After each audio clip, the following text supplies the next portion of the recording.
After my divorce, my family cut me off until they saw my success on the news and demanded I owe it all to them. So I laughed in their faces. So there's a lot of context here. Kindly bear with me as I explain this whole situation to my family right now. I'm 44, male, and have been married for 10 years and have been with my wife, 41 female, for 13 years. We also have an 8-year-old son and we are quite happy with our lives. However, this is not my first marriage. I got married at 22, but unfortunately, that marriage ended in divorce within 3 years for reasons that I'm still not aware of. My ex-wife, let's call her Amy, had been with me since we were in middle school. We were pretty much childhood sweethearts, and as soon as we graduated college and had decent jobs, we decided to get married. Things were fine for the first couple of years, but after that, for some reason, stuff started to get weird between us. I tried my very best to keep the spark alive, but after that point, I started to feel like she was not interested at all.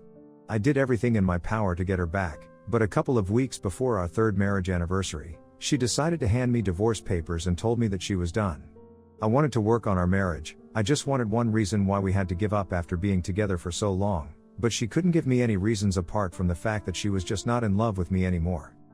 I was really upset, but I couldn't do anything about it, so I decided to go through with it since I had no other option and I did not want to make her even more unhappy by forcing her to stay with me and dragging out the divorce. We didn't have a lot of joint assets together, so it was a relatively straightforward process, and after that, I did not see her again. I heard from a couple of friends that after the divorce was finalized, she moved cities and cut everybody off. This is normal, but what was really strange was that even my family stopped speaking to me around the time of the divorce. They should have been supportive of me when I was going through something so difficult, but instead, they started distancing themselves from me. After the divorce was finalized, I tried really hard to keep in touch with them, but I realized that I had been blocked everywhere. I even tried to go visit them a couple of times, but neither did my parents ever open the door to me nor did my sister. It was all very strange, and I was already going through a tough time, so it really hit me hard. For a couple of years after the divorce, I couldn't even bring myself to do anything and ended up quitting my job and sitting at home unemployed for a few months. But I'm incredibly lucky that even in such difficult times, I had friends by my side, who decided to motivate me to do better and try to move on. My family was never there for me after the divorce, so my friends took care of me and eventually, I decided to start my own restaurant. It had always been my dream, but I had decided to wait to save up enough money since I also had to think about Amy while we were married. However, now that we had gotten divorced, I decided that I would go through with it on my own, and I also decided to use the name that my parents had suggested for the restaurant. With the help of my friends, I reached out to a couple of investors, got them on board, started building a business model, and within a few years, I started my first restaurant. It took me almost 4 years to get back on my feet after the divorce, and 2 years after that, I met my wife.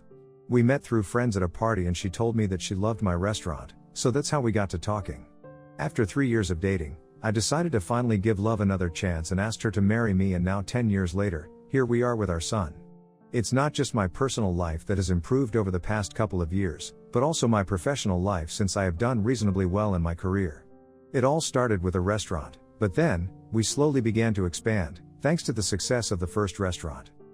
Currently, I am the CEO of my own hospitality group and we own a semi-popular chain of restaurants and hotels, which we are currently planning to expand even more, so we become more popular outside of the state as well. It has been an uphill battle, but I have worked really hard to get where I am, and that's why, when I was asked to sit for an interview recently, I thought that it was a sign that I had really made it. So I agreed, but I honestly had no idea that it would lead to such a storm in my life because my family decided to come back and reach out to me after having watched that interview on the news. The channel that had picked it up was a moderately popular one, so I hadn't really expected my family to have watched it, and even if I had, I did not expect them to show up at my office. It's not really private information where my workplace is, so it must have been quite easy for them to find me, but anyway, it was still quite inappropriate for them to show up at my workplace and demand to see me during work hours. Unfortunately, 3 days back, that's exactly what they did, and it was quite weird for me to see them after so long. When they showed up, I was working, but the receptionist told me that my family was waiting outside. At first, I thought that it was my wife and my son that she was talking about, which would have been weird because my wife was at work, and my son was at school. But then, she clarified and told me that it was my parents and sister who were there to see me. It was then that I started finding it difficult to process what was going on, and so, I told the receptionist that I would see them later, but for now, they would have to be told to leave. But of course, they did not leave and started throwing a tantrum, so I had to intervene because I did not want security to throw them out of the building before I got a chance to speak to them and find out what on earth was happening. So I went to see them in the lobby, and as soon as they saw me, they started acting like nothing had changed since the last time that I saw them, which was almost 20 years ago. They literally started fawning over me instantly, telling me how great it was that I had become successful enough to make it to the news and how inspiring my story was. It felt very weird to hear them say that because since they were my family, they actually should have been part of that story, and I kept trying to brush it off by telling them that I had to go back to work, but then, they started talking about how they had seen my family as well. There was a part in my interview, where I talked about my wife and son and how great they had been throughout my journey, and the channel had put together a couple of our family photos, so I'm guessing that's what they were referring to. And they started telling me that they really wanted to meet my wife and their grandson as soon as possible because they had spent a really long time away from all of us. At that point, they started telling me that I had not put in enough of an effort to get in touch with them after the divorce and that I should have tried harder. Then, I realized that I might finally be able to find out what exactly had gone back then, so I decided to let them talk instead of telling them to leave, and even took a seat in the lobby with them, so I could get to the bottom of what had happened those years ago, just so that I would get some closure. And while they were talking, I discovered the real reason that Amy had decided to get a divorce from me, and why exactly my family had abandoned me after that. You guys might have figured it out by now, but yeah, Amy had been cheating on me, and I had never had a clue because my parents had been helping her cover it up all along. Don't judge them too quickly, though, since they had their reasons. At least, according to them, these were valid reasons to help their daughter-in-law cheat on their son. Apparently, the person that Amy was having an affair with was my cousin, my dad's older brother's son. When they finally told me about that, everything seemed to fall into place almost immediately: why they had helped her out, why I hadn't been invited to any family events in the past 20 years, why I had been completely cast aside for no fault of my own. My cousin, let's call him Carl, was a spoiled, entitled brat, and I had always hated him. But unfortunately, because his mother had passed away when he was just 6 months old, his dad and the rest of the family seemed to think that he should get a free pass for everything that he did. So, throughout his entire life, nobody had told him how to behave, and he always got away with everything. It did not help that my uncle was my dad's boss since he had started the family business and my dad had joined him later. And after our marriage, since Carl had decided that he wanted to be with Amy, and she had also wanted the same thing, my family had no other choice but to help them out because they couldn't risk my uncle's anger, of course. But putting the relationship with me at risk was something easily doable, and so that's what they did. They told me that after the divorce, my uncle made it very clear that he didn't want anybody from the family to have any contact with me at all, including my parents and sister. Apparently, they had tried to protest, but then, Amy had announced that she was pregnant with my kid, and if they ever wanted to have any contact with their grandkid, they would have to cut me off. By the way, I was never notified of the fact that Amy was pregnant when she had filed for a divorce, and another time, she hadn't been showing either, so I couldn't have guessed. Neither had she been staying with me, since she had moved out long before the divorce was finalized, so I had no idea that I had become a father long before my son was born, and apparently, I have a daughter who is almost 20 now but has never even known me and thinks that Carl is her real father. Anyway, this was whatever my parents told me about what had really happened all those years ago, and I could hardly begin to process any of that at that moment because I felt like I was being told a story, and I had to pinch myself to actually realize that this was my reality. My family had basically just cut me off in favor of having a relationship with their grandchild and job security, or so they believed, but in my opinion, they had cut me off because they were cowards and nothing else. They could have easily come to me with the truth and let me deal with the situation, but they chose to be afraid of my dad's brother as if he could actually do any harm to them other than firing my father from the business, and even then, my dad could have easily retaliated by filing a lawsuit. As for never telling me about Amy's pregnancy, and the fact that I have a daughter, I literally cannot think of any excuse for that. For 20 whole years, they had sat on this and never spoken up until they found out that I was doing well in life, and now, all of a sudden, they were feeling really sorry about everything and wanted to make it up to me. Unfortunately for them, I could see through their act, and as soon as they were done telling me everything, I told them that I needed them to leave because whatever they had just said to me, I couldn't find it in me to forgive them at the moment. I tried to be civil to them because after all, we were sitting in the lobby of my workplace and I did not want to throw a tantrum. But of course, I couldn't count on them to behave the same way, and when I said that I wanted them to leave, they immediately started whining about it and told me that I needed to think about where they were coming from, and how difficult the situation had been for them as well. I told them that I knew for a fact that they had only decided to reach out to me now, simply because I was successful, and they wanted a piece of that, but they started denying it vehemently, and my sister even went to the extent of saying that I owed my success to them in the first place. By that, she obviously meant that I had used the name that they had suggested for my restaurant all those years ago when it was still a dream that I had. I thought it was really bold of her to make a claim like that, given the fact that neither had had any of their support throughout all of these years and had done everything on my own with help from my friends, but not them.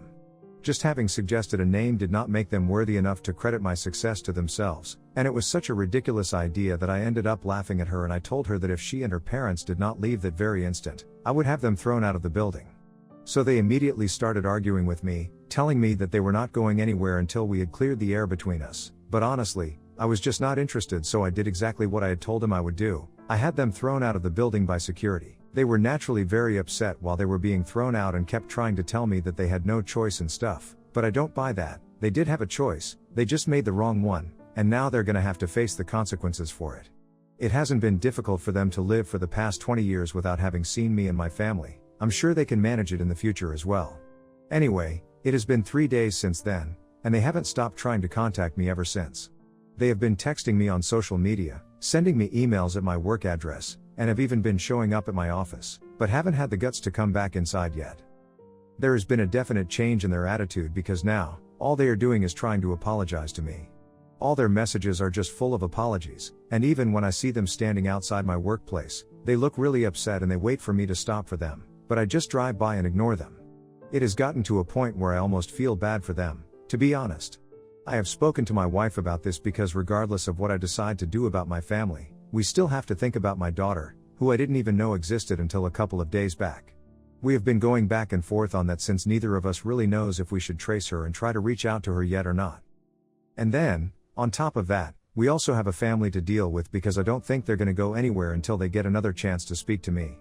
My wife thinks that just for the sake of at least attempting to clear things out, maybe I should just speak to them, invite them home and let us all talk it out, so at least we can get all the toxicity out of the way because this is not good for my emotional health, but I personally have no interest in doing anything like that. I just want to keep ignoring them until they go away on their own. Mostly because I don't have the capacity to deal with them right now, especially after everything that I have found out and whatever I'm dealing with at the moment. So we are having a lot of trouble, trying to figure out what to do, and how to deal with this. And I want to ask, am I the a-hole for not wanting to give my parents a chance to speak to me after 20 years of no contact?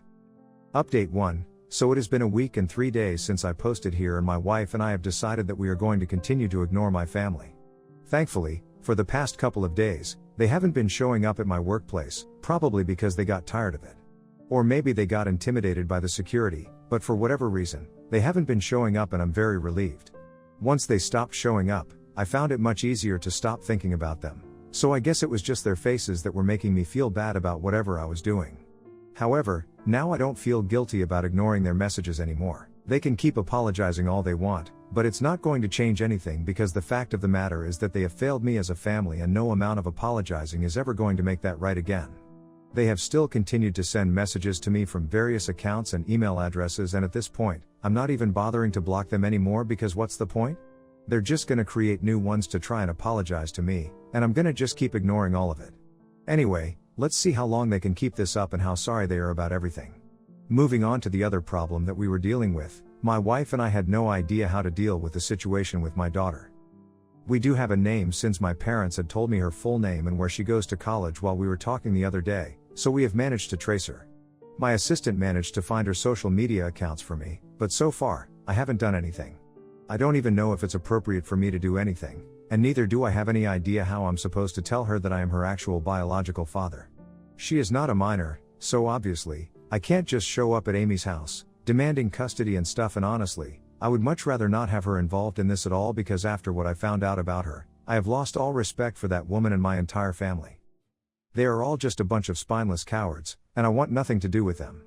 But I can't say the same thing for my daughter because no matter who she has been raised by, she is still my flesh and blood. Anyway, if anybody has any advice on how to go ahead and talk to her about this or whether I should even be doing that or not, please let me know. Also, thank you to everybody who responded to my original post and commented on it. It was really helpful, and I'm hoping that you guys can help me out once again here now. Update 2. Hey, so after going through the comments, on my update from 3 days back, my wife and I just decided to go for it. There was no point in waiting for the right time or the right opportunity to text my daughter, we just had to rip off the band-aid and be done with it. And because she lives in a different state and we don't think that it would be the right thing to do to fly out to her, we decided to send her a message first and see how that goes.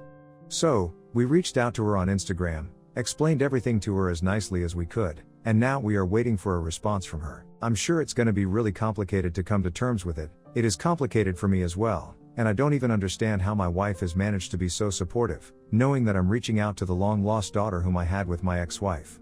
I'm sure it's a lot of complicated emotions for all of us, but we are trying our best, and I'm really hoping that my daughter reaches back out to me because I would really love to have a relationship with her.